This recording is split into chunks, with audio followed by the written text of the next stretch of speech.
પહેલાનો સમય હતો કે સમાજની સામે પડીને, સમાજની કુપ્રથાઓ સામે લડીને, સમાજ બહિષ્કાર કરે તો એ બહિષ્કારને સ્વીકારીને, નાતબાર કરે તો એને પણ સ્વીકારીને સમાજની અંદરની બદીઓ સામે લડતા માણસો આપણા નેતા બનતા. હવે સમાજ જેને જન્મ આપે એ જ નેતા, બાકી જેના પર સમાજનો થપ્પો નથી એ નેતા બની શકે, એ વર્તમાન લોકતંત્રમાં આઝાદીના અમૃતકાળમાં શક્ય નથી રહ્યું. નમસ્કાર, આપની સાથે હું દેવા.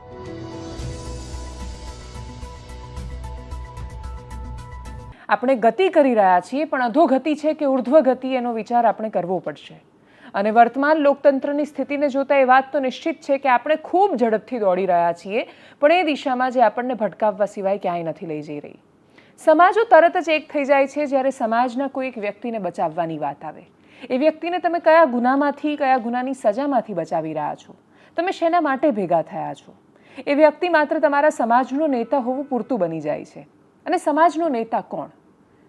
જેને સમાજ અત્યારે નેતા માને છે, જે તે સમયે સમાજે એમને નેતા નહોતા માન્યા. ગાંધીજીને નાતબાર કર્યા, રાજા રામમોહન રાયથી માંડીને પત્રકાર કરસનદાસ મુરજીથી માંડીને ઇવન સરદાર પટેલ.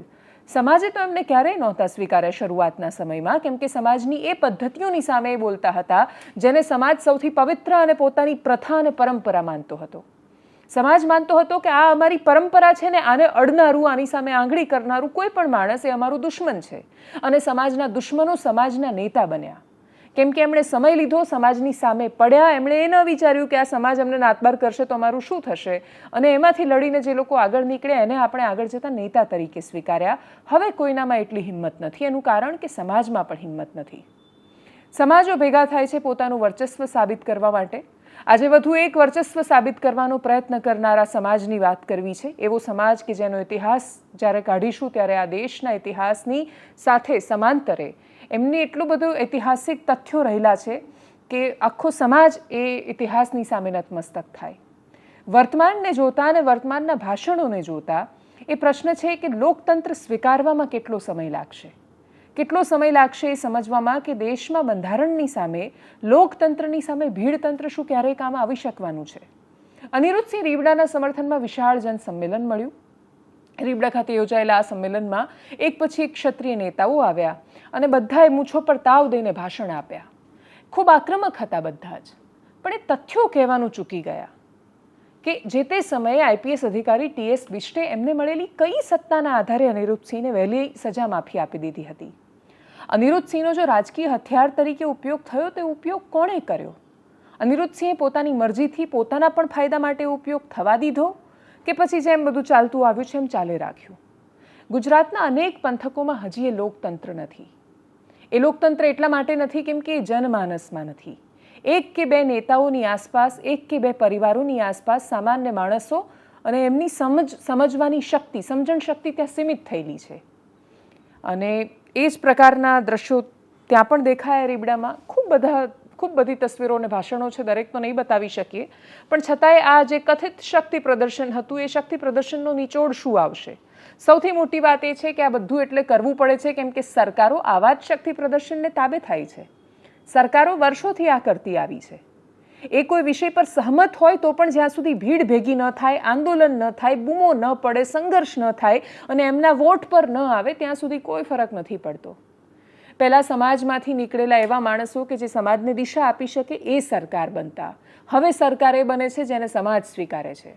સમાજની ખોટી વાતોમાં પણ જે હાય હા કરી શકે, સમાજની કુપ્રથાઓને પણ જે માથે ચડાવી શકે, સમાજ માટે, સમાજ ગમે તે કરે, ગમે તેટલું ખોટું કરે પણ એ સમાજ છે એટલે હું એની સાથે છું એવું કહી શકે એવા માણસો જ માત્ર નેતા બની શકે છે. બાકી જે લોકો સમાજની ખોટી વાતો સાથે પણ અસહમત થયા, સમાજ એને નેતા માનતો નથી, સરકારો જે માધ્યમથી સેવામાં આવે, સરકારો જે માધ્યમથી સત્તામાં આવે એ જ માધ્યમે એને નિભાવવાના છે અને પોષવાના છે.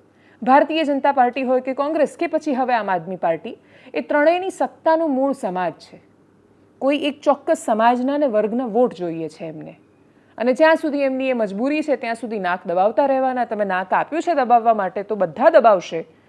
દરેક જગ્યાએ ભાવનગરમાં એક મારામારી થાય, બબાલ થાય એટલે પાટીદાર સમાજ એક સાથે આક્રમક થઈને મેદાને આવી જાય, સરકારનું તરત નાક દબાય. કોઈ એક જગ્યાએ કોઈ એક ઘટના થાય, દલિત નેતા આંદોલન કરે, તમારું નાક તરત દબાઈ જાય. કાલે બ્રહ્મ સમાજ આંદોલન કરે તો ત્યાં નાક દબાઈ જાય. સરકારનું નાક સમાજમાં છે અને એટલા માટે સમાજો આવીને નાક દબાવે છે.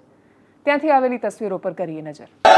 छात्र धर्म की हनुमान दादा की 18 વાર की 18 વાર નો આભાર માનું છું ક્ષત્રિય સમાજ કરતા તમારો વધારે કે તમે જે અનુભાઈને જે ખરેખર ઋણ ચૂકવવા માટે અને દિલ અને લાગણીથી આવ્યા છે, બરાબર છે, નકર માણાને સંખ્યા કરવા માટે, ભીડ કરવા માટે બસો બાંધવી પડે.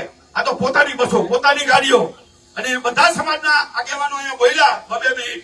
મેં તો 5 મિનિટ એટલે લીધી કારણ કે મારું કાલનો વિડીયો હજી મેં 2 વાગે બધાને ખબર છે, પણ જે અન્ય સમાજ અને જ્ઞાતિના તમામ આગેવાનો અનુરુસિંહજી જાડેજા, મહિપતસિંહ બાપુ અને એમના પરિવાર દ્વારા જે સમાજ ઉપયોગી કાર્યો થયા છે એને શાંતિ રાખજો, એને બિરદાવ્યા છે, અને આમાં આપણે સૌએ સુર પુરાવીએ છીએ. પત્રકાર મિત્રો પણ બહુ મોટી સંખ્યામાં આવ્યા છે, એમને પણ આવકારીએ છીએ. કારણ કે તમે એ સત્તાનો ચોથો સ્તંભ છો, અને અમારી વાત અમે બૂમો મારી પાડીને અહીંયા બોલીએ રીબડાના બજારમાં, પણ જો તમે માધ્યમથી લો નહીં તો અમારી વાત જ્યાં પહોંચાડવાની છે ત્યાં પહોંચે નહીં. એટલે આ બધાનો પણ આભાર વ્યક્ત કરું. પૂર્વગામી વક્તાએ સુંદર વાત કરી. મારા ક્ષત્રિય સમાજને એક વિનંતી કે સાહેબ, તમારે અને મારે 1 રૂપિયાનું દાન કરવું હોય ને તો વિચારવું પડે. સમગ્ર સમાજની માતાઓ બહેનો માટે 71 કરોડ રૂપિયાનું દાન મહિપતસિંહજી બાપુ કરી શકે. સાહેબ યાદ રાખજો સાહેબ, આપણે જામકંડોળાની અંદર ક્ષત્રિય સમાજની દીકરીઓ માટે જ્યારે આપણે સંકુલ બનાવવાની હતી અને ફાળાની વાત થઈ ત્યારે અનિરુદ્ધસિંહજી, મહિપતસિંહજી જાડેજા સાહેબ આ સમાજના એવા સુરવીર છે, એમની માટે એકવાર ક્ષત્રિય સમાજને વિનંતી, એક નારો લગાવી નાખજો, જય રાજપૂતાના. એમને ખબર પડી અને સાહેબ કરોડો રૂપિયાની જમીન એમને આ સમાજને દાન આપી. તો સર્વ સમાજનો ખૂબ ખૂબ આભાર, અને સરકારશ્રીને પણ વિનંતી કે આની અંદર યોગ્ય ન્યાય થાય, અને હવે પછી આગળની અંદર જો જરૂર પડે તો દરેક તાલુકે, દરેક જિલ્લે આપણે આવેદન દેવાની પણ તૈયારી રાખજો. જય માતા.